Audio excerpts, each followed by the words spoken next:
এদিকে প্রায় একই সময় বাঘাইছড়ি উপজেলার পর্যটন কেন্দ্র সাজেকে রিসোর্টের পাশে পাহাড়ে আগুন লাগার ঘটনা ঘটেছে। তবে এই আগুন থেকে অল্পের জন্য রক্ষা পেয়েছে শতাধিক রিসোর্ট। উপজেলা নির্বাহী অফিসার শিরিন আক্তার জানান, মঙ্গলবার সন্ধ্যার পরপরই এই আগুনের ঘটনা ঘটে। পরে পানি ছিটিয়ে আগুন নিয়ন্ত্রণে আনেন কটেজ মালিকরা। তবে সাজেক রিসোর্ট ও কটেজ মালিক সমিতির সহসভাপতি চাইথোয়াই অং চৌধুরী এর দাবি, ইচ্ছে করে এই আগুন লাগানো হয়েছে।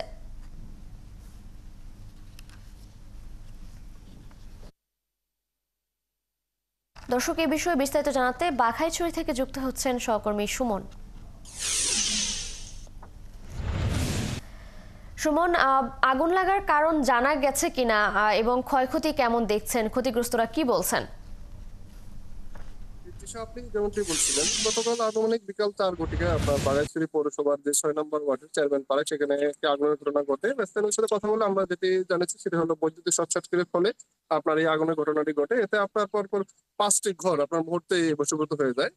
এখানে আপনার বাঘাইছড়ি উপজেলা একটি পৌরসভা হওয়ার পরেও দীর্ঘদিন ধরে আপনার বাঘাইছড়ি উপজেলায় ফায়ার স্টেশনের একটি শূন্যতা রয়েছে। তিশা এখানে আপনার 2018 সালের দিকে আপনার ফায়ার স্টেশনের জন্য একটি জায়গা অধিগ্রহণ করা হয়।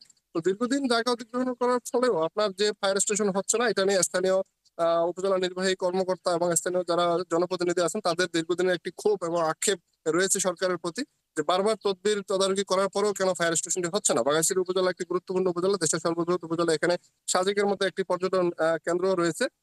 এছাড়াও তৃষা আপনার যে অবগত আছেন যে গতকালকে সন্ধ্যার দিকে আপনার সাজেক পর্যটন এরিয়ার একেবারেই কাছে আপনার বিশাল একটি আগুনের ঘটনা ঘটে। এতে আপনার সাজেকের যে শতাধিক রিসোর্ট এবং কটেজ রয়েছে তাদের মধ্যে, রিসোর্টের মধ্যে যারা ছিলেন টুরিস্ট, তারা এই আগুনের কারণে আতঙ্কিত হয়ে গিয়েছেন এবং প্রশাসনের নিকট তারা এই আগুন কেন লাগলো, তারা সাজেকে বেড়াতে আসেন প্রাকৃতিক পরিবেশ এবং মনোরম পরিবেশ দেখার জন্য।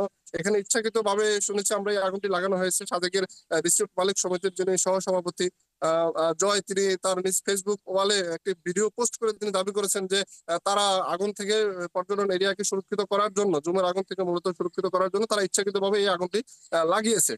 তো উপজেলা নির্বাহী কর্মকর্তা শিরিন আক্তারের সাথে এই বিষয়ে আমার কথা হয়েছে। তিনি আমাকে জানিয়েছেন একজন টুরিস্ট এরিয়া এবং নিরাপত্তা বাহিনীর গুরুত্বপূর্ণ স্থাপনা রয়েছে সেখানে। সেখানে পরিকল্পিতভাবে হোক আর ইচ্ছাকৃতভাবে হোক কেন এই আগুন লাগানো হয়েছে, তিনি আইন শৃঙ্খলা রক্ষাকারী বাহিনী বা সাজেক পর্যটন এরিয়ার যারা তদারকি রয়েছেন, সেনাবাহিনী রয়েছে, তাদের সাথে কথা বলেছেন ইতিমধ্যে। এই আগুনের প্রকৃত কারণ কোনো উদ্দেশ্য ছিল কিনা তিনি তা খতিয়ে দেখবেন এবং যদি কোনো উদ্দেশ্য থেকে থাকে তাহলে তিনি তাদেরকে আইনের আওতায় আনবেন বলে আমাদেরকে জানিয়েছেন।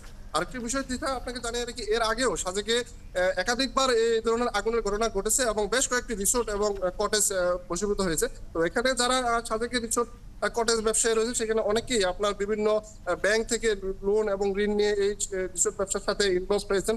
তো এই ধরনের আগুনের ফলে যে রিসোর্টে বারবার আগুন লাগতেছে এবং টুরিস্টরা যারা আছে তারা যে আতঙ্কিত হচ্ছে, এটা নিয়ে তাদের মনে বিশাল একটি ক্ষোভের তৈরি হলেও তারা আতঙ্ক রয়েছে। আপনি সঙ্গে থাকবেন, আপনার মাধ্যমে জানছিলাম সাজেকের রিসোর্টের পাশে পাহাড়ে আগুন লাগার ঘটনা সম্পর্কে। ধন্যবাদ আপনাকে।